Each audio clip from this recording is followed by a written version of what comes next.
Nuclear fusion is a process, ये भी एक न्यूक्लियर रिएक्शन ही है, is a process in which two or more, generally two ही होते हैं most of the time, two or more lighter nuclei, हल्के हल्के nuclei, combines to form a heavy nucleus. ठीक है, दो या दो से अधिक छोटे छोटे न्यूक्लियाई कंबाइन करके एक बड़ा न्यूक्लियस बना लेंगे, ध्यान से, along with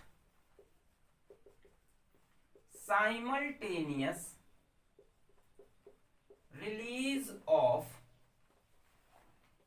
large amount of energy, बहुत सारी एनर्जी भी निकलती है, ये एक एक्सोथर्मिक रिएक्शन है, बहुत सारी एनर्जी निकलती है, release of large amount of energy. एक एग्जांपल देख लेते हैं इसका बेसिक सा, वैसे तो अभी लेक्चर के बीच में इसका मेन जो रिएक्शन है वो हम पढ़ेंगे, भी एग्जांपल लिख रहे हैं। दो हल्के हल्के हमने न्यूक्लियाई लिए, हमने दो हाइड्रोजन के न्यूक्लियस लिए, एक हाइड्रोजन दूसरा हाइड्रोजन। भाई हाइड्रोजन के न्यूक्लियस में एक प्रोटॉन होता है, न्यूट्रॉन तो होता नहीं, तो इसका मास नंबर भी 1, इसका भी मास नंबर 1। ये दोनों कंबाइन किए, कंबाइन करके एक हैवी न्यूक्लियस बना लिए, इन्होंने बना लिया ड्यूटीरियम। देखो ये प्रोटियम प्रोटियम ड्यूटीरियम, इसका मास 1 AMU, इसका मास 1 AMU, इसका मास 2 AMU, मिलकर एक बड़ा न्यूक्लियस बन गया, इसको बोलते हैं न्यूक्लियर फ्यूजन। अब इसकी कंप्लीट रिएक्शन लिखोगे तो क्या होगा कि ध्यान से देखो, ये क्या है, एक प्रोटॉन, ये देखो क्या है, प्रोटॉन। भाई हाइड्रोजन का न्यूक्लियस मतलब प्रोटॉन, प्रोटॉन। और यहाँ क्या बन गया है, ड्यूटीरियम। ड्यूटीरियम में क्या होता है बच्चों, एक प्रोटॉन होता है और एक न्यूट्रॉन होता है, मतलब एक प्रोटॉन न्यूट्रॉन में कन्वर्ट हुआ है। जब प्रोटॉन न्यूट्रॉन में कन्वर्ट होता है बच्चों, तब निकलता है पॉजिट्रॉन, बीटा प्लस इमिशन, और जब पॉजिट्रॉन निकलता है तब निकलता है न्यूट्रिनो। तो ये सब चीजें भी अभी हम बाद में और एक्सप्लेन कर देंगे। अभी आपको ये समझना है कि दो छोटे छोटे न्यूक्लियाई चिपक कर एक बड़ा न्यूक्लियस बना, एक प्रोटॉन से एक प्रोटॉन न्यूट्रॉन, कोई एक प्रोटॉन न्यूट्रॉन में कन्वर्ट हुआ होगा, जिसकी वजह से ये बीटा प्लस पार्टिकल और न्यूट्रिनो निकला। साथ में एनर्जी निकलेगी, इस रिएक्शन की एनर्जी होती है 0.42 मेगा इलेक्ट्रॉन वोल्ट, साथ में एनर्जी निकली 0.42 मेगा इलेक्ट्रॉन वोल्ट, बहुत एनर्जी है इस हिसाब से कि यहाँ पे मास बहुत कम यूज हुआ है, इतने मास में इतनी एनर्जी। ठीक, ये हमने एक एग्जांपल दिया।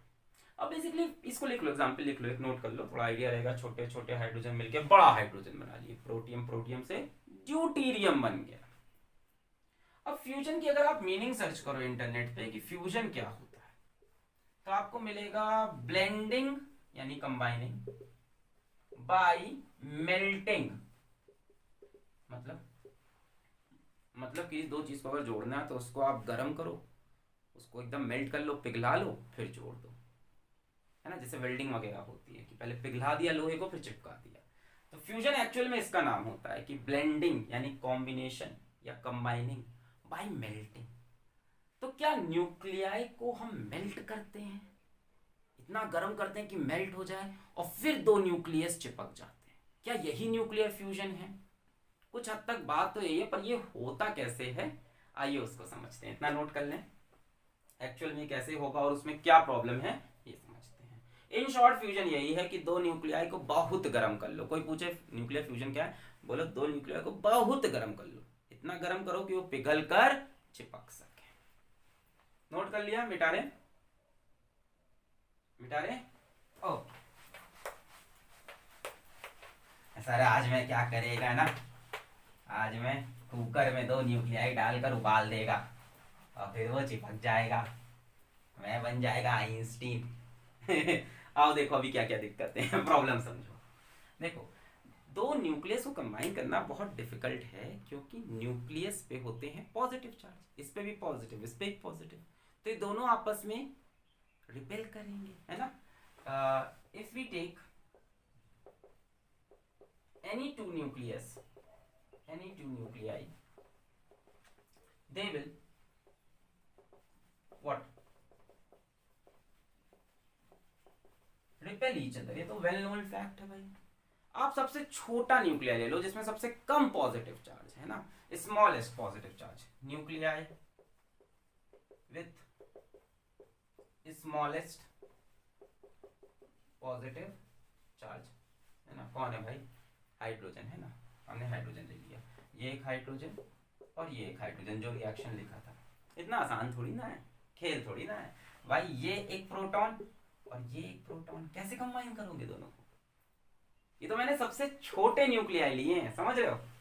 अभी इससे ऊपर सोचो, अगर मैं बोल दूं कि हीलियम ले लें, इसमें दो दो प्रोटॉन हो जाएंगे, और ज्यादा रिपल्शन भाई, इनके बीच जैसे तुम इनको पास लाना चाहोगे वैसे ही यहां तक आके घूम जाएंगे। क्यों? क्योंकि इनके बीच में है very strong electrostatic force, static force इधर भी लगेगी, रिपल्सिव नेचर की, तो इनको पास लाना बहुत दिक्कत है, बहुत डिफिकल्ट है। क्या किया जाए, क्या किया जाए? हम एक काम करते हैं कि एक न्यूक्लियस को यहां रखे रहने देते हैं और दूसरे न्यूक्लियस पे एक्सटर्नल फोर्स लगाकर उस पे वर्क करके उसको घसीटते हुए ले आते हैं इसके पास। मिलाना नहीं है, सिर्फ पास लाना है। जब बहुत पास ले आओगे तो एक नई फोर्स एक्ट करेगी, न्यूक्लियर फोर्स। ठीक है, what we have to do, we have to bring one nucleus from infinity, अब infinity नहीं मतलब far off distance है ना। अब इन लोग के लिए infinity क्या है, इनके लिए तो 10 सेंटीमीटर भी infinity, इतने बड़े से तो होते हैं न्यूक्लियाई, इतने बड़े पिन के हेड जैसे, सुई की नोक के बराबर होते हैं, तो उनके लिए तो 1 सेंटीमीटर 10 सेंटीमीटर भी क्या है, infinite. From infinity far off distance to, we have to bring one nucleus from infinity for 2 r tending to 0 है ना, एकदम पास में ले आओ, चिपकाना नहीं है, सिर्फ पास में लाना है, ऐसे एकदम फोर्स लगा के, बाय डूइंग एक्सटर्नल वर्क होगा कि अपने आप आ जाएगा, सोच के बताओ, अपने आप आएगा क्या? दो न्यूक्लियस रिपल हो रहे हैं, तो इसको फोर्स करके ऐसे लेके यहां तक आए, तो वर्क करना पड़ेगा। सिर्फ पास तक लाना है, r टेंडिंग टू 0, बहुत क्लोज लेके आना है। क्यों? On bringing them close enough, ध्यान से, न्यूक्लियर फोर्स, इसका बहुत बड़ा रोल है फ्यूजन में। Nuclear force will begin to act, और न्यूक्लियर फोर्स जो होती है वो सिर्फ अट्रैक्टिव होती है जब छोटे डिस्टेंस में, और छोटे डिस्टेंस में लगती है, इतनी दूर से नहीं। कहोगे सर अभी क्यों नहीं लग रही? Short range force, nuclear force कैसी होती है? शॉर्ट रेंज फोर्स, बहुत छोटे डिस्टेंस पे लगती है, तो यहां तक आपको काम करना पड़ेगा, समझ रहे हो। मतलब इसको उठाकर बस यहां तक लाना है, उसके बाद काम सारा इसका। एग्जाम में दोस्त नहीं बोलता है कि बस चिट तुम अपनी टेबल की साइड में रख दो, उसके बाद तो मैं वहां से उठा लूंगा, है ना, अपने टेबल की साइड तक चिट ले आओ, वहां से तो मैं खींच लूंगा। तो यही है कि इस न्यूक्लियस को बस पास तक ले जाओ, उसके बाद न्यूक्लियर फोर्स अपने आप अट्रैक्ट कर लेगा। Nuclear force is attractive in nature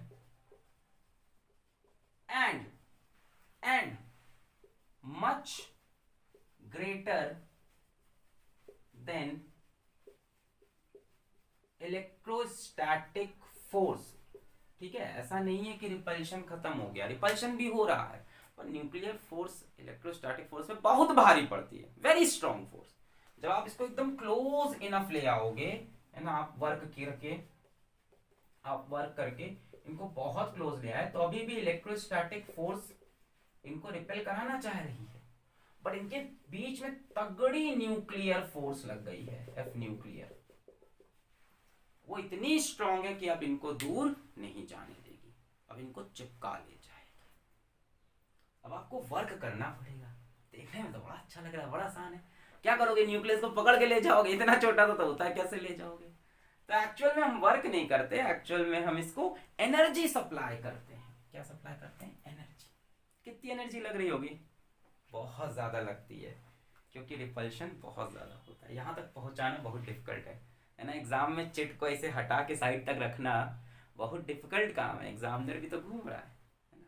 अपने ऐसे बॉक्स के नीचे चिट रख के तो देख सकते हैं, बट उसको टेबल के साइड में रखना बहुत डिफिकल्ट है। तो न्यूक्लियाई को पास लाना बहुत डिफिकल्ट, उसके बाद तो अपने आप हो जाएगा, वहां से तो चिट खींच लेगा साइड से। एनालॉजी समझ रहे हैं आप? सर आप क्रोनोलॉजी समझिए। ठीक है, तो क्या बोल रहा था, पास लाना डिफिकल्ट काम है, बहुत एनर्जी चाहिए। नोट कर लें इसको, नोट कर लें, बहुत एनर्जी चाहिए होती है।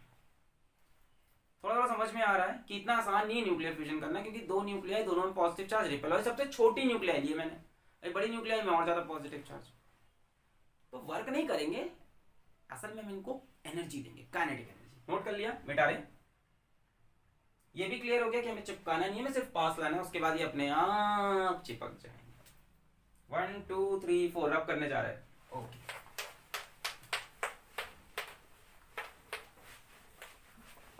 ओके, अब हम क्या करेंगे, हम इनको देंगे energy. So we give kinetic energy to nuclei. अब काइनेटिक एनर्जी कैसे दोगे तुम, कैसे दोगे काइनेटिक एनर्जी? इसको ढकेलोगे नहीं भाई, आप हीट कर दोगे। हीट करोगे, सारी की सारी एनर्जी किस फॉर्म में आ जाएगी, काइनेटिक एनर्जी। भाई आपने काइनेटिक थ्योरी ऑफ गैस पढ़ा है ना, गैसेस की सारी एनर्जी किस फॉर्म में होती है, kinetic energy. We heat the, ये सब वी बोल रहे हैं, असल में हम कर नहीं पाएंगे कभी ये सब, इतना ज्यादा हम हीट देख ही नहीं पाते। Heat the nuclei to supply it with 400 kilo electron volt kinetic energy. ढकेल के नहीं देनी काइनेटिक एनर्जी, गैसेस को हीट कर दो, अपने आप सारी एनर्जी किस फॉर्म में रखते हैं, काइनेटिक एनर्जी के फॉर्म में। काइनेटिक थ्योरी ऑफ गैसेस, भाई गैसेस की काइनेटिक एनर्जी टेम्परेचर पे डिपेंड करती है ना। काइनेटिक थ्योरी ऑफ गैसेस पढ़ा है, kinetic energy of gas is equals to 1/2 kT। के होता था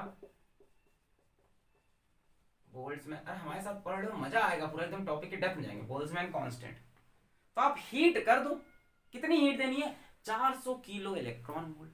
उससे क्या होगा, टेम्परेचर बढ़ेगा, और टेम्परेचर बढ़ेगा तो काइनेटिक एनर्जी बढ़ेगी, काइनेटिक एनर्जी बढ़ेगी तो जुम जुम जुम जुम जुम जुम जुम इनका ऑसिलेशन बढ़ेगा, ऑसिलेशन बढ़ेगा तो ये क्लोज इनफ आ सकते हैं, क्लोज इनफ आ सकते हैं तो न्यूक्लियर फोर्स लग जाएगा, है ना। तो कितना टेम्परेचर देना पड़ेगा, अगर काइनेटिक एनर्जी की वैल्यू चाहिए आपको, काइनेटिक एनर्जी कितनी चाहिए आपको, 400 किलो इलेक्ट्रॉन वोल्ट। ये किसके लिए है, हाइड्रोजन के न्यूक्लियस के लिए है, फॉर हाइड्रोजन ना, बड़े में तो और ज्यादा चाहिए, छोटे न्यूक्लियस की बात कर रहे हैं। तो इसके हिसाब से आप यहाँ काइनेटिक एनर्जी की वैल्यू रख दो, बोल्ट्जमैन कांस्टेंट की वैल्यू रख दो, then you will get T nearly 3 into 10⁻⁹ kelvin. अब होश उड़ गए सब, इस टेम्परेचर तक हीट करना पड़ेगा, तब जाकर इतनी काइनेटिक, भाई हीट करोगे, हीट करने से टेम्परेचर बढ़ा, टेम्परेचर बढ़ा तो गैस की काइनेटिक एनर्जी बढ़ी, काइनेटिक एनर्जी बढ़ी तो उनका मोशन बढ़ा, मोशन बढ़ा तो इलेक्ट्रोस्टैटिक फोर्स को तोड़कर वो पहुंच गए एकदम पास, वहां से तो न्यूक्लियर फोर्स संभाल लेगी। पर इतना टेम्परेचर दोगे कहां से, अर्थ पे इतना टेम्परेचर ऑब्टेन करना पॉसिबल नहीं। आप समझ रहे हैं लोग कि स्टार पे क्यों खेल होता है ऐसा। 3 × 10⁹ केल्विन, इतना टेम्परेचर देने पे इसके पास इतनी काइनेटिक एनर्जी आती है that at such high temperature,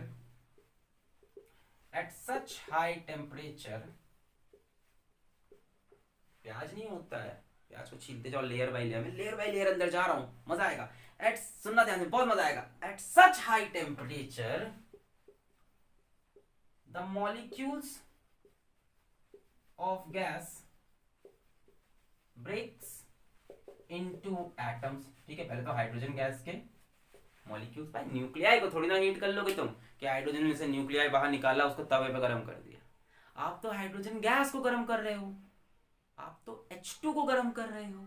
तो पहले गर्म करने में क्या हुआ, H2 टूट कर क्या बना, HH एटम्स में। फिर क्या हुआ, the atoms are completely ionize हो गए, यानी एटम में से इलेक्ट्रॉन्स बाहर निकल गया। धीमे धीमे क्या मिलने वाला है, न्यूक्लियस। पहले क्या हुआ, H2 से हमें HH मिला हीट करने से, फिर क्या हुआ, ये H का एटम है उसमें से इलेक्ट्रॉन बाहर निकल गया, अब क्या बचा, न्यूक्लियस, है ना। और आयनाइज्ड बेयर न्यूक्लियाई, बेयर मतलब बिना कपड़े का न्यूक्लियाई, छी sir, bare nuclei with electron cloud around them are obtained.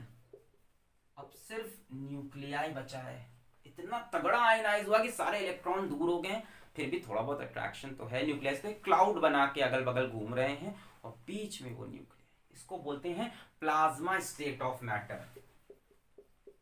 जब किसी चीज को बहुत ज्यादा हीट कर दो तो कहां पहुंच जाता है, प्लाज्मा स्टेट पे, है ना। सॉलिड से लिक्विड, लिक्विड से तो पढ़ा होगा यार, सॉलिड से लिक्विड, लिक्विड से गैस, गैस से ज्यादा हीट कर दो तो फिर प्लाज्मा स्टेट में पहुंच जाता है। तो ये प्लाज्मा स्टेट होती है, bare nuclei with surrounding electron cloud,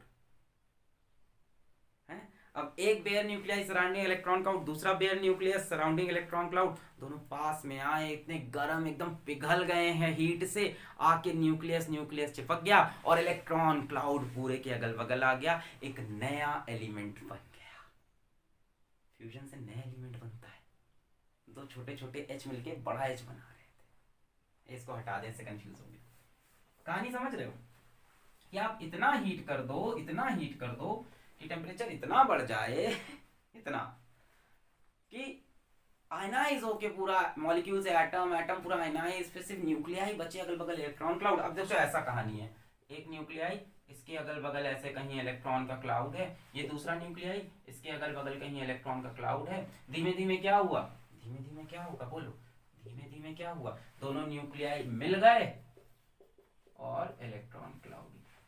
वो बात अलग है, अंदर जाके प्रोटॉन न्यूट्रॉन में कन्वर्ट, वो सब अलग है। ये होता है न्यूक्लियर फ्यूजन। एक्चुअल में क्या होगा, दोनों पास आएंगे, दोनों के बीच में कौन सी फोर्स, इलेक्ट्रॉन क्लाउड हो गया ना, इलेक्ट्रॉन सराउंड थोड़ी ना किया, अगल बगल घूम रहा है कहीं, अब इनके बीच में कौन सी फोर्स लगनी स्टार्ट हो गई, F न्यूक्लियर, और न्यूक्लियर फोर्स दोनों को खींच लेगी, इलेक्ट्रोस्टैटिक रिपल्शन पे डोमिनेट करेगी। इसलिए पहले मैंने बोल दिया फ्यूजन मतलब blending bye melting, combination bye melting. Melty तो हो गया, प्लाज्मा स्टेट दिखाई पड़ रहा है नीचे, बहुत बढ़िया सब दिखाई पड़ रहा है, प्लाज्मा स्टेट क्लियर हुआ। This is the basic of nuclear fusion, कैसे होता है।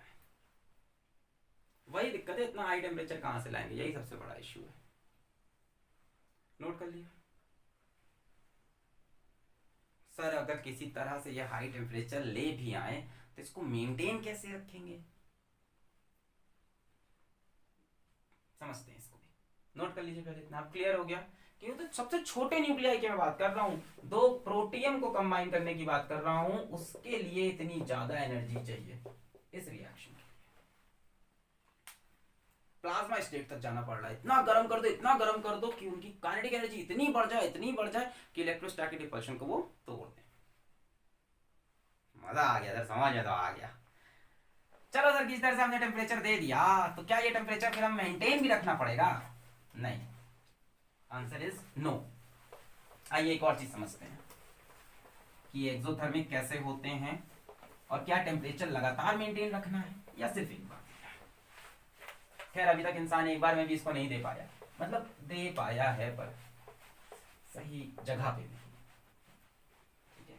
अभी तक इसको हम सही से, इस एनर्जी को हम यूज नहीं कर पाए हैं, बॉम्ब्स के लिए यूज किया हमने सिर्फ अभी तक, ठीक है। तो बात क्या हो रही है कि क्या ये टेम्परेचर मेंटेन रखना है या सिर्फ एक बार ये टेम्परेचर दे देना है। आइए इसके बारे में पढ़ते हैं।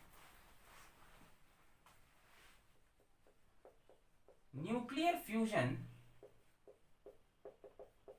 इज एक्सोथर्मिक प्रोसेस, यानी once fusion starts, no further external heating is required. एक बार बस शुरू कर दो, फिर बाहर से हीट करने की जरूरत नहीं है। It is self sufficient. इतनी हीट प्रोड्यूस करता है फ्यूजन, इतनी हीट प्रोड्यूस करता है कि टेम्परेचर बहुत हाई हो जाता है और बाहर से हीट करने की जरूरत नहीं है। कैसा प्रोसेस है न्यूक्लियर फ्यूजन? एक्सोथर्मिक प्रोसेस है। याद दिलाएं आपको, अगर आपको याद हो तो ये चीज हम आपको बाइंडिंग एनर्जी कर्व से थोड़ी सी याद दिलाते हैं। बाइंडिंग एनर्जी कर्व आपने पढ़ा है पिछले लेक्चर, फिजन में भी बात की थी। नहीं पढ़ा है तो nuclei lecture number 5, nuclei 05 binding energy देख लीजिएगा यूट्यूब पे टाइप करके। तो वहां मैंने आपको बताया हुआ है, इस तरफ हम लेंगे, क्या लेते थे? बाइंडिंग एनर्जी पर न्यूक्लियॉन, और इस तरफ क्या लेते थे हम? Mass number. कुछ ऐसा कर्व होता था, ऐसा कुछ कर्व होता था। ये बाइंडिंग एनर्जी पर न्यूक्लियॉन और इधर मास नंबर, ठीक है। इस तरफ मास नंबर बढ़ रहा है। या मान लो यहाँ कहीं पे आपका हाइड्रोजन है और यहाँ कहीं मान लो हीलियम है, ठीक है। असल में जो मैंने रिएक्शन लिखा है, हाइड्रोजन हाइड्रोजन मिलके एक ड्यूटेरियम बना रहे हैं, वो एक रिएक्शन का एक पार्ट है। ओरिजिनल रिएक्शन में ऐसा नहीं होता। ओरिजिनल रिएक्शन में हाइड्रोजन हाइड्रोजन मिलकर हीलियम बनाते हैं। तो मैं वही एग्जांपल दूंगा। मान लो आपका हैवी हाइड्रोजन है, that is having binding energy of 1.1, किसमें होती है ये? मेगा इलेक्ट्रॉन वोल्ट में होती है। और हीलियम की जो बाइंडिंग एनर्जी है that is near about 7 mega electron volt. तो जब दो हाइड्रोजन मिलकर एक हीलियम बना रहे हैं बच्चों, तो आपको दिख रहा है कि बाइंडिंग एनर्जी बढ़ रही है। इन न्यूक्लियर फ्यूजन, ये बोर्ड नया है, जगह नहीं है, सेटअप नया है, इसलिए थोड़ा अभी बोर्ड में इतना अच्छा हाथ नहीं चल रहा, मेरा मार्कर भी नहीं है। In nuclear fusion binding energy always increases. Always क्या मतलब? जब तक आप आयरन तक ना पहुंच जाओ, यहाँ तक क्योंकि स्टेबल एटम है ना। यहाँ पे हीलियम हीलियम कंबाइन करके कार्बन बना लिया, कार्बन कार्बन कंबाइन करके नाइट्रोजन बना लिया, नाइट्रोजन नाइट्रोजन कंबाइन करके ऑक्सीजन बना लिया, ऑक्सीजन कंबाइन से करते करते आयरन तक जब पहुंचो, है ना, अंटिल आयरन। आयरन के बाद नहीं, क्योंकि आयरन मोस्ट स्टेबल है। उसके बाद कंबाइन करोगे तो यार देख रहे हो बाइंडिंग एनर्जी में नीचे आने लगोगे। एक बार आयरन पे पहुंच गए, फिर बाइंडिंग एनर्जी कर्व में आप नीचे की तरफ जा रहे हो, तो फिर फायदा नहीं होगा। Always increases. अच्छा, बाइंडिंग एनर्जी जब इंक्रीज करती है तो एनर्जी रिलीज होती है। That means energy is released in nuclear fusion. इसको भी आप बोल दो अप टिल आयरन। आयरन के बाद में रिलीज होगी। यहाँ तक आप बाइंडिंग एनर्जी बढ़ रही है, ये मैंने आपको न्यूक्लियर के लेक्चर नंबर 5 में बहुत अच्छे समझाया है। किसी भी न्यूक्लियर रिएक्शन में अगर बाइंडिंग एनर्जी बढ़ रही है, किसी भी न्यूक्लियर रिएक्शन में अगर बाइंडिंग एनर्जी बढ़ रही है तो मतलब एनर्जी रिलीज हो रही है, मतलब रिएक्शन एक्सोथर्मिक है। क्लियर है? हीलियम हीलियम कंबाइन करके कार्बन बनेंगे तो कार्बन की बाइंडिंग एनर्जी इससे ज्यादा है, फिर कार्बन कार्बन का ऑक्सीजन नाइट्रोजन बनेंगे, फिर बाइंडिंग एनर्जी ज्यादा, ऐसे बढ़ता जाएगा। बढ़ते बढ़ते मान लो कुछ कंबाइन करके आयरन बन गया। आयरन की हाईएस्ट बाइंडिंग एनर्जी होती है ना 8.8 मेगा इलेक्ट्रॉन वोल्ट। तो हमेशा बाइंडिंग एनर्जी बढ़ रही है, मतलब एनर्जी हमेशा रिलीज हो रही है। अब ऐसे समझ लो कि मोर स्टेबल न्यूक्लियर बन रहा है। जैसे जैसे बाइंडिंग एनर्जी बच्चों बढ़ती है वैसे वैसे स्टेबिलिटी बढ़ती है। तो ये रिएक्शन किस तरफ जा रहा है? Towards stability. जो भी रिएक्शन स्टेबिलिटी की तरफ जाएगा वो एनर्जी रिलीज करेगा। अब ऐसे भी समझ सकते हो कि ना न्यूक्लियर फिजन, यार कैसे कैसे समझाएं, ये न्यूक्लियर फिजन है, मान लो कंबाइन करके बड़ा न्यूक्लियस बन गए, मास डिसअपियर्स, मास गायब हो जाता है। इनका टोटल मास इसके मास से ज्यादा होता है। पढ़ा था न्यूक्लियर के लेक्चर नंबर 5 में मास डिफेक्ट। यहां से यहां जाते वक्त मास डिसअपियर हो जाता है, कुछ मास गायब हो जाता है, डेल्टा एम। और बच्चों मास जब डिसअपियर होता है तो वो किस फॉर्म में दिखता है? एनर्जी के फॉर्म में। Disappears and appears as energy. तो ऐसे भी समझ सकते हो कि एनर्जी रिलीज होती है where delta E is equals to delta M C square. पर ये सारी कहानी कहाँ तक ट्रू है? आयरन तक। जो अभी आप देख रहे थे हाइड्रोजन हाइड्रोजन प्रोटियम प्रोटियम मिलकर ड्यूटेरियम बनाता है हैवी हाइड्रोजन, उसमें कुछ मास गायब हो जाता है। इस साइड का मास ज्यादा होता है, इस साइड का मास कम। एमयू में बराबर दिख रहा है, एक्चुअल में थोड़ा सा कम होता है, बहुत थोड़ा सा, और उसी से एनर्जी मिलती है डेल्टा एम सी। तो मैं ये बता रहा था कि न्यूक्लियर फ्यूजन को सिर्फ स्टार्ट करने की देरी है, एक बार शुरू हुआ तो फिर ये बढ़िया एक्सोथर्मिक रिएक्शन है, फिर अपने आप ये 10⁹ केल्विन का टेम्परेचर बना लेगा, इतनी हीट रिलीज करेगा, उसके बाद आगे का फ्यूजन करता जाएगा, बस आपको स्टार्ट करने की देरी है। नोट कर लें, पॉज करके नोट करें, मिटा दें इसे, बहुत बढ़िया। चलिए आगे देखते हैं। तो सर अगर हम लोग अर्थ बेस को शुरू कर दें तो क्या फिर ये अपने आप होता रहेगा? हाँ होता रहेगा, और यही तो प्रॉब्लम भी है। आप इससे बॉम्ब बना सकते हैं, एक बार आपने शुरू किया तो इसको रोकना बहुत मुश्किल है, क्योंकि ये अपने आप इतनी हीट प्रोड्यूस कर देगा कि आगे फ्यूजन होता रहेगा, और फ्यूजन होता रहेगा तो एनर्जी रिलीज होती रहेगी, और इतनी ज्यादा एनर्जी आप हार्नेस नहीं कर पाओगे, आप यूज नहीं कर पाओगे, तो ये क्या बन जाएगा? Hydrogen bomb. ऐसी तो हाइड्रोजन बॉम्ब बनाया जाता है। तो क्या अर्थ पे इसको कर सकते हैं? कर सकते हैं, बट कंस्ट्रक्टिव यूज के लिए अभी तक इसको यूज नहीं कर पा रहे हम। डिस्ट्रक्टिव पर्पस के लिए यूज हो रहा है, कई देशों के पास हाइड्रोजन बॉम्ब है ना। देखो न्यूक्लियर बॉम्ब दो तरह के होते हैं, एक एटॉम बॉम्ब, एक हाइड्रोजन बॉम्ब। कौन ज्यादा खतरनाक है? Hydrogen bomb. देखो अभी कैसे समझ में आएगा धीमे धीमे कंपैरिजन से। The temperature of 10⁹ Kelvin cannot be achieved on Earth in a controlled manner। मतलब क्या ये टेम्परेचर हम ला सकते हैं? ला सकते हैं। कैसे? एटम बॉम्ब फोड़ दो। To start fusion of hydrogen atom, we need to explode an atom bomb which provides initial kinetic energy required for fusion, या ऐसे बोलो which provide initial kinetic energy required for fusion, या initial temperature of 10⁹ यानी अगर तुमको fusion करना है करो, मना नहीं है, पर एटम बॉम्ब फोड़ना पड़ेगा। एक एटम बॉम्ब फोड़ो, उससे 10⁷ केल्विन तक पहुंच जाते हैं हम लोग, 9 नहीं पहुंचते हैं, पर 7 में भी काम बन जाता है। कैसे बनता है वो भी अभी बताएंगे। एटम बॉम्ब फोड़ दो। दिस इज द प्रिंसिपल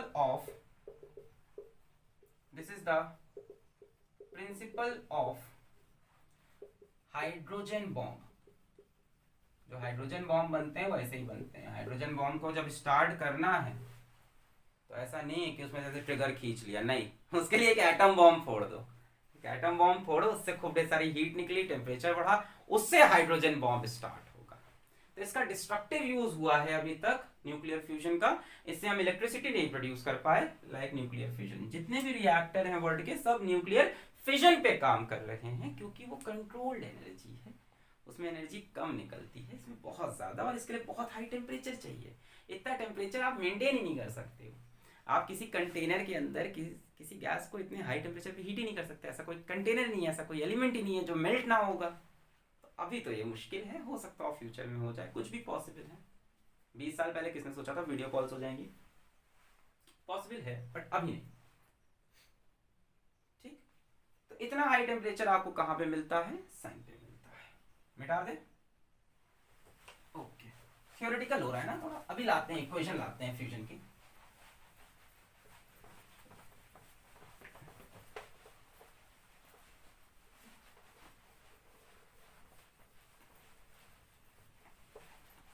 चल ये हो गया। हाँ लिखें। high temperature is maintained in stars like our sun। थोड़ा ऑब्वियस भी लग रहा है ये बात। एक बात बताओ, सन से इतनी ढेर सारी एनर्जी निकल कैसे रही है? आग का गोला है सन, तो सन पे आग जल कैसे रही है? कागज सुनने जला रहा है कोई, वहां बैठे कोयला जला रहा है बैठ के ठंडी में कोई। अरे कोयला जलाएंगे ना सर, वो है ना सूरज भगवान, सूर्य देव वहां बैठ के कोयला जला रहे हैं और उससे एनर्जी आ रही है। नॉट टू डिसरिस्पेक्ट एनीवन, मतलब सूर्य देव है बट वो किसी और फॉर्म में है, ऐसा नहीं कि कोयला जला रहे हैं। तो एक्चुअल में क्या हो रहा होगा? न्यूक्लियर फ्यूजन हो रहा होगा। क्यों सर, फिजन नहीं हो सकता क्या सन पे? सन पे फिजन भी तो हो सकता है, क्या पता फिजन हो रहा हो। अच्छा देखते हैं। सन या स्टार्स, हम सन बोले समझ आ रहा है, स्टार्स की बात कर रहे हैं, ठीक है। और stars are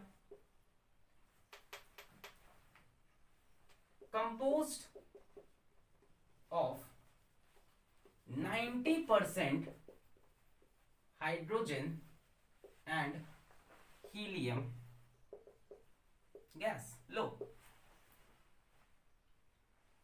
Only 10% is other element and some organic complexes. हाँ ये भी सच है, पता है स्टार्स के अंदर कुछ ऑर्गेनिक, आज स्टार्स की बहुत बात होगी, ऑर्गेनिक कॉम्प्लेक्सेस भी है। और इसका रीजन अभी तक नासा को भी नहीं पता कि ये स्टार्स के अंदर ऑर्गेनिक कॉम्प्लेक्स कहां से आ गए हैं, मतलब वहां कैसे ऑर्गेनिक कॉम्प्लेक्स बन रहा है। एनीवेज, तो 90% तो हाइड्रोजन और हीलियम ही है, 10% बचे हुए एलिमेंट है। और आपको पता है फिजन के लिए आपको यूरेनियम टाइप के एलिमेंट चाहिए, आपको हैवी एलिमेंट चाहिए। So for fission heavy elements must be present, जो कि है नहीं। Hence, sun gives, sun मतलब सारे तारे, tremendous amount of energy by burning, fusing लिख लो, बर्निंग लिख लो, फ्यूजिंग, हम बर्निंग बोलेंगे, बर्निंग का मतलब फ्यूजिंग, ठीक है, फ्यूजिंग हाइड्रोजन टू हीलियम। तो आपको एक बात क्लियर हो गई कि ये जो तारों से एनर्जी आ रही, सन से एनर्जी आ रही, वहां पे कौन सा प्रोसेस हो रहा है? न्यूक्लियर फ्यूजन हो रहा है। रीजन क्या है कि सन के कोर में या सन के ओवरऑल क्लाउड में, क्लाउडी है में ज्यादातर क्या है? हाइड्रोजन है और हीलियम है, हैवी एलिमेंट्स है नहीं तो फिजन नहीं हो सकता, ठीक है। बर्न करता है हाइड्रोजन टू हीलियम। सन पे जो सोर्स ऑफ एनर्जी है दैट इज न्यूक्लियर फ्यूजन। सन पे हाई टेम्परेचर होता है। सन पे हाई टेम्परेचर कैसे आया? फ्यूजन से। पर उसके पहले फ्यूजन हुआ कैसे? अभी थोड़ी देर बाद बात करेंगे इस पे भी, लाइफ साइकिल ऑफ स्टार। नहीं समझे? हमने बोला सन पे हाई टेम्परेचर है, तुमने कहा हाँ, हमने कहा कैसे, तुमने बोला सर वहां फ्यूजन हो रहा है, हमने कहा फ्यूजन शुरू कैसे हुआ? फंस गए। सर आप क्रोनोलॉजी तो समझो। चलो देखते हैं आगे, वो थोड़ी देर बाद बात करेंगे लाइफ साइकिल ऑफ सन। पहले भी बात करते हैं कि सन पे फ्यूजन जो हो रहा है वो रिएक्शन है क्या, उसकी बात करते हैं, ठीक है। अच्छा एक इंटरेस्टिंग पॉइंट और है जरा, एक बड़ा अच्छा यहाँ पे एक आर्ग्यूमेंट आता है एक छोटा सा, कि जो सन का कोर का टेम्परेचर है, कोर समझते हो ना, उसका जो सबसे बीच वाला पार्ट जो उसका मेन पार्ट है, the average temperature of sun's core is about, exact तो किसी को पता ही नहीं, is about 1.5 into 10 to the power 7 Kelvin, which is definitely not sufficient for fusion, अब बताओ, of hydrogen। अब बताओ इसका आंसर बताओ। जो सन का एवरेज टेम्परेचर है कोर का वो 1.5 into 10 to the power 7 kelvin है, और आपको चाहिए 10 की पावर 9। अरे सर बराबर ही तो है, करीब करीब। ना ना, बिल्कुल बराबर नहीं है। इस टेम्परेचर के करस्पॉन्डिंग आप काइनेटिक एनर्जी गैस के अगर निकालो, kinetic energy of gas corresponding to this temperature is 2 kilo electron volt. ले चाहिए कितनी? 400 किलो इलेक्ट्रॉन वोल्ट। तब कैसे फ्यूजन हो रहा है सर? कैसे हो रहा है? तो टेम्परेचर कम पड़ गया, कुछ गलत होगा। अब देखो इसके लिए एक छोटा सा आपको प्रिंसिपल याद दिलाते हैं, मैक्सवेल बोल्ट्जमैन लॉ या Maxwell Boltzmann distribution of velocity in gas. अरे गैस की तो खेल है यार, सन क्या है? गैस ही तो है, हाइड्रोजन गैस, हीलियम गैस। तो जरा Maxwell Boltzmann distribution of velocity आप देखें। इस तरफ हम लेते हैं fraction of molecules, fraction of particles लिख लेते हैं, आज तो एटम्स की बात करिए। फ्रैक्शन ऑफ मॉलिक्यूल्स होता है, इस तरफ होता है स्पीड ऑफ पार्टिकल्स। शायद याद हो आपको, आपने गैसेस स्टेट चैप्टर में इसको पढ़ा था, VRMS, V average, V most probable. ये ग्राफ कुछ ऐसा था, अब याद आ जाएगा। कुछ ऐसा बना था ये ग्राफ वहां पे, ठीक है। तो यार ऐसा होता है ना कि जो गैस वगैरह होते हैं, ये अगर ये काइनेटिक एनर्जी बोल रहे हैं तो इसके सारे मॉलिक्यूल्स यही काइनेटिक एनर्जी नहीं लेते। ये तो एवरेज है। पकड़ लिए सर, ये तो एवरेज है। कुछ पार्टिकल्स की काइनेटिक एनर्जी इससे बहुत ज्यादा होगी, कुछ की इससे कम होगी, है ना। यही तो होता है गैस वैस में, यही तो प्रॉब्लम है। जैसे मान लो इस डिब्बे के अंदर गैस बंद है, इसके कुछ मॉलिक्यूल्स हैं, आप बोल रहे हो काइनेटिक एनर्जी कितनी है? 2 किलो इलेक्ट्रॉन वोल्ट। तो क्वांटम मैकेनिक्स में यही सब तो चीजें अजीब हो रही हैं कि आप बोल रहे हो 2 किलो, पर इसके अंदर कहीं आपको एक दिख रहा है जो 600 किलो इलेक्ट्रॉन वोल्ट की काइनेटिक एनर्जी लिया है, जिसकी स्पीड बहुत हाई है। भाई ये जो होता है ये तो करेस्पॉन्ड करता है VRMS को, मतलब इसके करेस्पॉन्डिंग जो वेलोसिटी है वो तो यहाँ कहीं पे है, ये VRMS इसके करेस्पॉन्डिंग, जो कि कम है डेफिनेटली। बट कुछ की वेलोसिटी देखो इससे बहुत ज्यादा है। इनको देखो, इन मॉलिक्यूल्स की या इन पार्टिकल्स की, इन न्यूक्लियाई की, एटम की काइनेटिक एनर्जी बहुत ज्यादा है। That is definitely greater than 400 kilo electron. बन गया काम। क्वांटम फिजिक्स, न्यूटोनियन फिजिक्स नहीं है। न्यूटोनियन फिजिक्स में क्या होता है कि हर पार्टिकल की एनर्जी इतनी इतनी होगी, है ना। सन का एवरेज टेम्परेचर इतना है तो सबके एक मॉलिक्यूल का टेम्परेचर इतना होगा। बट नहीं, क्वांटम फिजिक्स तो ये नहीं कहती कि हर पार्टिकल अपने अपने तरफ बिहेव करता है। Maxwell Boltzmann distribution of velocity यही तो कहता है। क्या आप बोल सकते हो कि RMS वेलोसिटी यही है, इसके करेस्पॉन्ड तो यही कर रहा है, बट कुछ मॉलिक्यूल्स की इससे ज्यादा होगी, कुछ मॉलिक्यूल्स की स्पीड इससे कम होगी। ये क्या? Fraction of molecules. इतने मॉलिक्यूल्स की स्पीड इतनी, इतने मॉलिक्यूल्स की स्पीड इतनी, इतने मॉलिक्यूल्स की स्पीड इतनी, फ्रैक्शन ऑफ मॉलिक्यूल्स, ठीक है। 0.2 की इतनी, 0.3 की इतनी, 0.4। नंबर ऑफ मॉलिक्यूल्स भी आप समझ सकते हो। अभी आज के लिए तो टॉपिक थोड़ी ना अपना ये, नंबर ऑफ पार्टिकल्स समझ लो। इतने पार्टिकल्स की काइनेटिक, इतने पार्टिकल्स की काइनेटिक एनर्जी ये वाली, या स्पीड ये वाली, इतने पार्टिकल्स की स्पीड ये वाली, इतने पार्टिकल्स की स्पीड ये वाली। तो कुछ पार्टिकल्स तो है, बहुत कम है, मैं देख रहा हूं फ्रैक्शन बहुत कम है, बट कुछ तो है। फ्यू पार्टिकल्स, हम नहीं फ्यू लिखते हैं, few particles will have kinetic energy greater than 400 kilo electron volt. यही तो चाहिए था, बस कुछ ही तो चाहिए था। शुरू कर दो एक बार, फिर तो टेम्परेचर बढ़ ही जाएगा। They start fusing and temperature rises due to heat released, खत्म। and further fusion continues।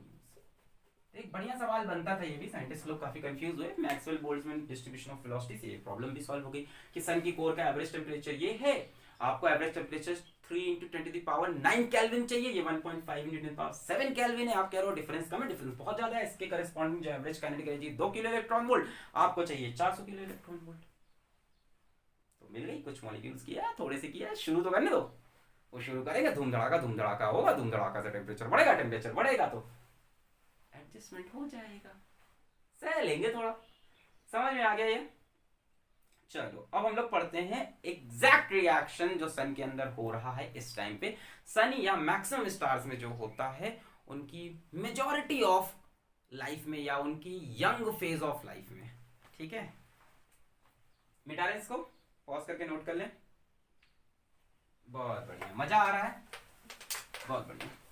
चलो अब जो मैं लिखने वाला हूं ये आपके बोर्ड के लिए इंपॉर्टेंट है, यहां सवाल आ सकते हैं। लिखिए न्यूक्लियर फ्यूजन इन स्टार्स, या इन सन भी लिख सकते हो आप। न्यूक्लियर फ्यूजन इन स्टार्स या इन सन। हाँ अभी थोड़ा दिक्कत है, ये नया मार्कर यहाँ पे लिया है, नई जगह पे हूँ, नया मिटाने वाला कपड़ा है, नया व्हाइट बोर्ड है, सब नया है। न्यूक्लियर फ्यूजन इन सन है ना, या न्यूक्लियर फ्यूजन रिएक्शन इन सन। क्या होता है सन में, हाइड्रोजन होते हैं, 4 हाइड्रोजन के न्यूक्लियाई मिलकर बनते हैं एक हीलियम का न्यूक्लियस। लिखना हो लिख लो, 4 हाइड्रोजन के न्यूक्लियाई, हाइड्रोजन के प्रोटियम के छोटे छोटे मिलकर हीलियम का न्यूक्लियस बनाते हैं। पर ये रिएक्शन 3 स्टेप में होता है।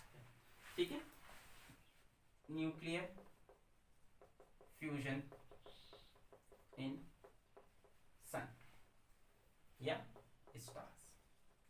और भी न्यूक्लियर रिएक्शंस होते हैं स्टार के अंदर, but majority of life time में, इनकी यूथ में, इनकी जवानी में यही रिएक्शन होता है। तो स्टेप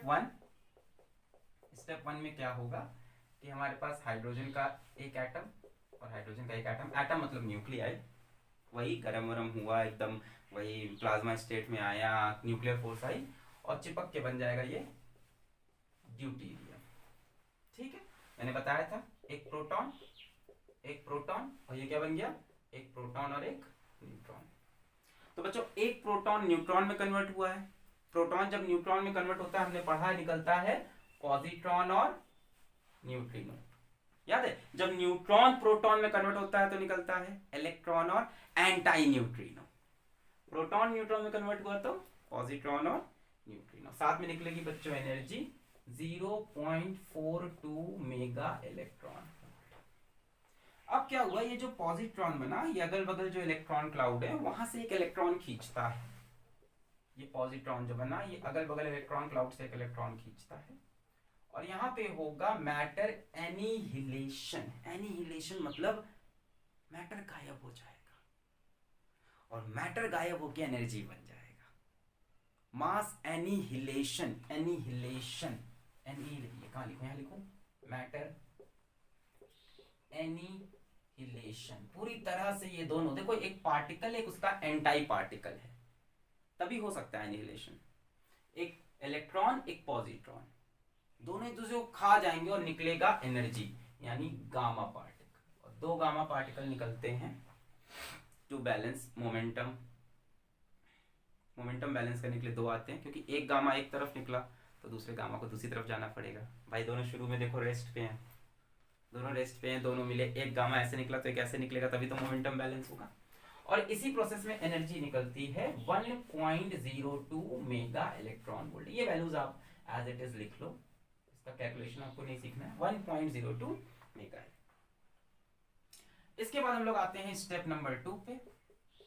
स्टेप नंबर 2 में क्या हुआ, ये जो हैवी हाइड्रोजन बना है, ये जो ड्यूटेरियम बना है, ये ड्यूटेरियम एक और प्रोटॉन को एब्जॉर्ब करता है, प्रोटियम को, दोनों कंबाइन करते हैं और बनाते हैं हीलियम।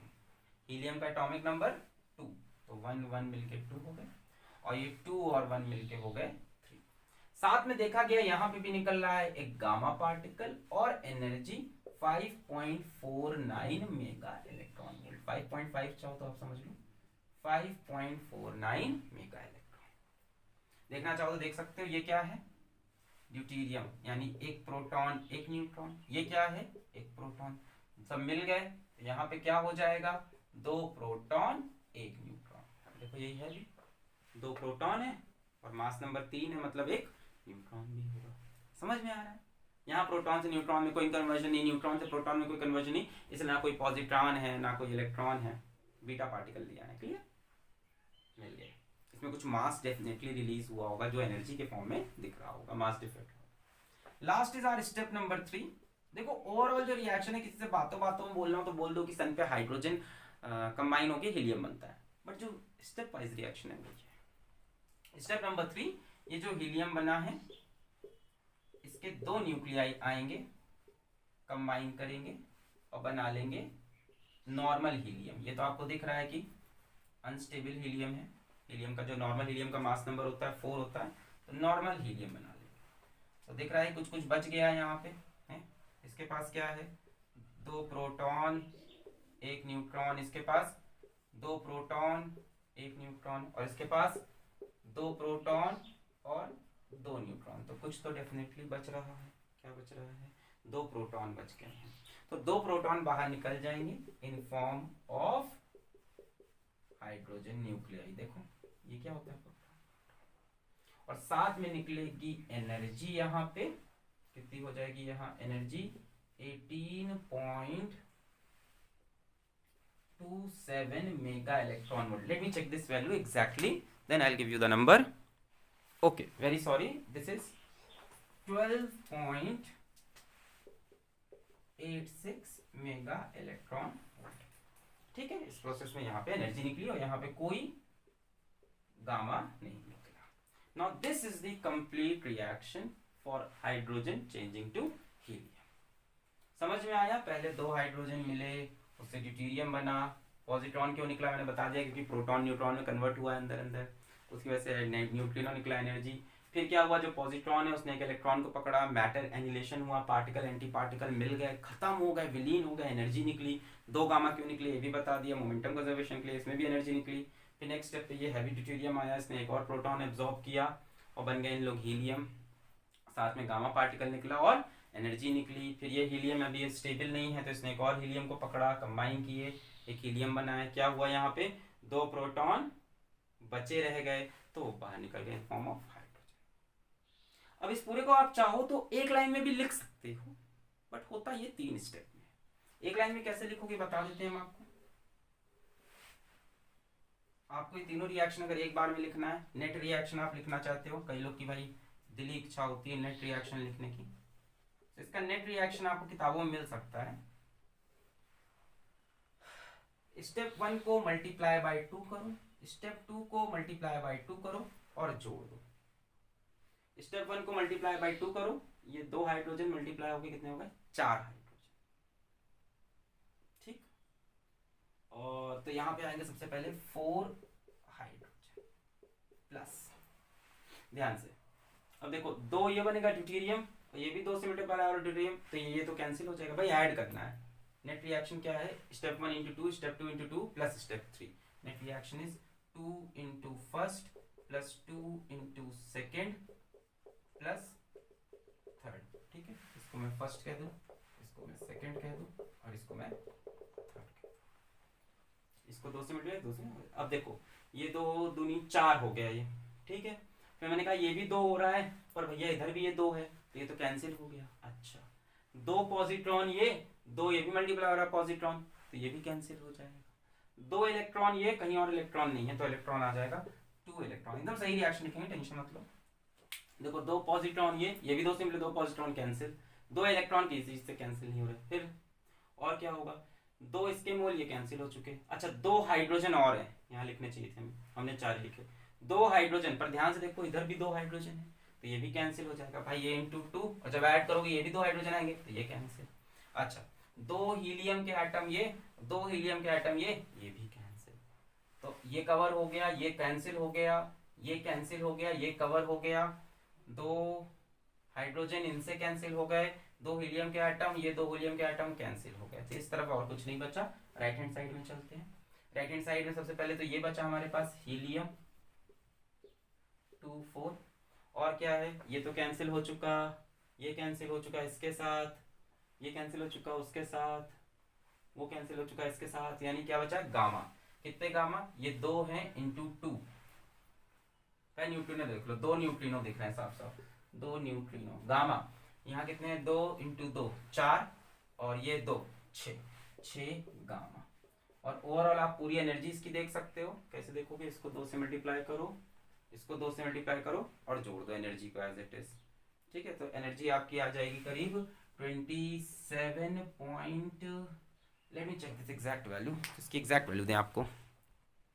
सो इसकी है 26.7 मेगा इलेक्ट्रॉन वोल्ट। ठीक है, अब स्लाइड बनी होती तो मुझे भी दिख जाता। ये आपको याद नहीं करनी है, रिएक्शन तो आपको मैंने बता दिया, आप लिख लो अपने पास। ये एनर्जी मिलती है, ये है net reaction 26.7 mega electron volt. Clear है? 3 स्टेप में होता है, आप एक स्टेप में भी लिख सकते हो। 4 हाइड्रोजन के एटम्स या न्यूक्लियाई कंबाइन करके एक हीलियम का न्यूक्लियाई बनाते हैं। बैलेंस है देखो, 4 1 4, यहाँ 4, यहाँ पे 4 और यहाँ पे 2 माइनस भी है, तो 4 पॉजिटिव, 2 माइनस 2 पॉजिटिव, इधर भी 2 positive. This is the nuclear fusion happening in sun. Hydrogen burn होके हीलियम बनती है, हाइड्रोजन बन के हीलियम, और इतनी एनर्जी रिलीज होती है 26.7 मेगा इलेक्ट्रॉन वोल्ट। पॉज करके नोट कर लिया, 26.7 मेगा इलेक्ट्रॉन वोल्ट। अप्रोक्सीमेटली आप 27 लिख दोगे चल जाएगा। चलो, अब सवाल आता है कि which releases more energy, nuclear fusion या न्यूक्लियर फिजन। देखो बेसिक डिफरेंस तो आपको पता ही चल गया, न्यूक्लियर फ्यूजन और फिजन में कोई डिफरेंस बोलेगा तो फिजन पता है, बड़ा न्यूक्लियस टूट के 2 छोटे बनता है। फ्यूजन में क्या होता है, छोटे छोटे मिलके बड़ा बनते हैं, है ना। फिजन में क्या होता है, टेम्परेचर कम रिक्वायर्ड होता है। यहाँ क्या है, फ्यूजन में टेम्परेचर बहुत हाई रिक्वायर्ड है। अब एनर्जी की बात करते हैं, किसमें ज्यादा एनर्जी रिलीज होती है। मिटा रहे, अच्छा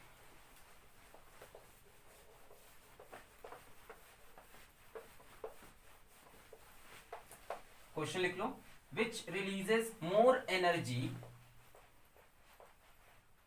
पर unit mass of fuel, nuclear fusion और न्यूक्लियर फिशन। सवाल है which releases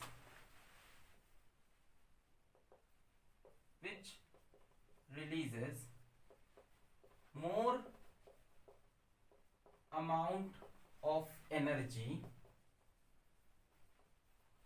per unit mass of fuel,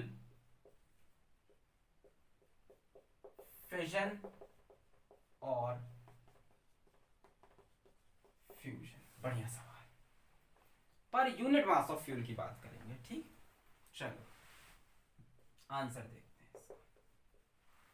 अगर हम फिजन की बात करें पहले, तो शायद आपको थोड़ा बहुत याद हो कि एक यूरेनियम न्यूक्लियाई के फिजन पर, टूटने पर 200 मेगा इलेक्ट्रॉन वोल्ट एनर्जी निकल लेती है। अप्रोक्सीमेटली याद है, 1 uranium nucleus gives 200 mega electron volt. पर यहां पर न्यूक्लियस नहीं पूछा है, पर यूनिट मास ऑफ फ्यूल पूछा है। फिजन का फ्यूल कौन होता था, यूरेनियम रॉड्स, ये तो फ्यूल हो गया। अच्छा, यूरेनियम का मास नंबर याद है, 235 ले लो, 236 ले लो, जो लेना होता है, अप्रॉक्स है, कोई दिक्कत नहीं। यानी करीब 236 AMU से मिल रही है 200 मेगा इलेक्ट्रॉन वोल्ट की एनर्जी। अगर हम देखना चाहें कि 1 AMU से कितनी मिल रही है, हम यहां से बिल्कुल कैलकुलेट कर सकते हैं।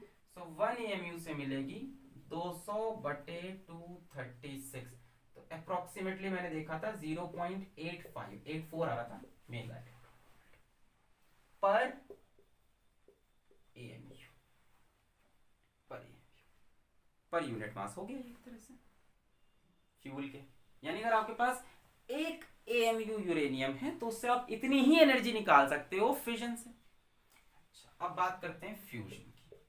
देखने में लग रहा है कि फ्यूजन की एनर्जी कम है, 1 हाइड्रोजन तो दे नहीं रहा, 4 hydrogen nuclei give 26.7 mega electron volt energy. भी देखा ना, 4 हाइड्रोजन मिलके एक हीलियम बना। ठीक है, 4 हाइड्रोजन के न्यूक्लियाई मिलके भी इसके एक न्यूक्लियस की बराबरी नहीं कर पाए। ये तो बहुत कम एनर्जी है, 26, वो भी 4 के बाद। पर इसका मास भी तो कितना कम है, एक बोरी में हाइड्रोजन के न्यूक्लियस ज्यादा आएंगे कि यूरेनियम के? हाइड्रोजन के, हल्का है। मतलब समझो ना, ये कितना यूज किया आपने, सिर्फ 4 AMU। एक हाइड्रोजन का मास होता है 1 AMU। 4 AMU से आप निकाल लाए हो 26.7 मेगा इलेक्ट्रॉन वोल्ट। यानी 1 AMU से आप कितनी निकाल लोगे? 26.7 डिवाइड बाई 4, 4 6 24, 27 4 6 26.7 के आसपास पर AMU। यहां बात हो रही है पर यूनिट मास, इसीलिए बोला जाता है कि फ्यूजन में ज्यादा एनर्जी निकल रही है। पर न्यूक्लियाई तो नहीं निकल रही, पर न्यूक्लियाई तो ये कम है यार, पर न्यूक्लियाई तो बहुत ही कम है। 6.7 दे रहा है वो, पर न्यूक्लियाई 200 दे रहा है। पर यूनिट मास की बात हो रही है कि हमारे पास एक बोरी यूरेनियम हो, हमारे पास एक बोरी हाइड्रोजन हो, किसमें ज्यादा एनर्जी मिलेगी? हाइड्रोजन के फ्यूजन में, क्योंकि एक बोरी में बहुत सारा हाइड्रोजन आ जाएगा। बोरी में मास बराबर ना, मतलब हमने कह दिया हमारे पास 100 ग्राम हाइड्रोजन है, हमारे पास 100 ग्राम यूरेनियम। अरे जो बोरा है, बोरी समझते हो, कट्टा, कट्टा बोलते हैं ना कई लोग पहाड़ों में, तो जो कट्टा होता है बोरा, 100 किलो का बोरा है, उसमें 100 किलो यूरेनियम पहले डाला, 100 किलो से जो एनर्जी आई मल्टीप्लाइड बाई जो भी करना हो इंटू ग्राम में कन्वर्ट करके फिर 100 से, और 100 किलो जब ये डालोगे तो इसकी एनर्जी ज्यादा आएगी ना, पर यूनिट मास ये ज्यादा दे रहा है ना। अब फील हो रहा है? पर ग्राम ये ज्यादा देगा ना, तो एक बोरी में आप हाइड्रोजन भरो, उसी बोरी में फिर आप यूरेनियम भरो, कौन ज्यादा एनर्जी देगा? So fusion gives much more energy. ये भी एक डिफरेंस हो गया। देन फिजन, पर साथ में इंक्लूड करना पर unit mass of fuel. Overall नहीं बोल सकते, पर यूनिट मास ऑफ फ्यूल। बराबर बराबर अगर हमने मास लिया है तो फ्यूजन से ज्यादा एनर्जी मिलेगी। तो वही सोचो, आपको इतना बड़ा बम बनाना है, उसमें यूरेनियम डालें कि हाइड्रोजन? हाइड्रोजन डाल दो। आपके पास, आपको मान लो हल्का सा बम बनाना है, आपको 10 ग्राम का बम बनाना है या 5 ग्राम का, है ना, 10 ग्राम का, 5 ग्राम बहुत छोटा बम है, 50 केजी आपको बम बनाना है, 50 केजी आप ये डालना चाहोगे कि ये डाल दोगे पृथ्वी खत्म, वो डालोगे एक शहर खत्म। पर ग्राम ये ज्यादा ब्लास्ट करेगा। मैं इंकरेज नहीं कर रहा हूं, मिटा रहे इसको। तो ये तो कहानी थी कि कौन ज्यादा एनर्जी रिलीज करता है पर यूनिट मास। पर यूनिट न्यूक्लियाई कोई पूछ ले तो फिजन, पर रिएक्शन कोई पूछ ले तो फिजन। एक रिएक्शन में फिजन जाता है। अच्छा, वापस आते हैं सन की कहानी पे। तो सन में क्या होता है कि हाइड्रोजन बन करके, ये क्या हो गया इसका, कुचड़ कुचड़ निकला है, हाइड्रोजन बन करके हीलियम बनाता है। ठीक है, तो हाइड्रोजन बन किया, हीलियम बना, हाइड्रोजन बन किया, हीलियम बना, फिर हाइड्रोजन खत्म भी तो हो जाएगा, फिर क्या होगा? तो इसके लिए आपको समझना पड़ेगा आज का सबसे interesting topic, life cycle of a star. भाई सूरज की बात कर रहे थे ना,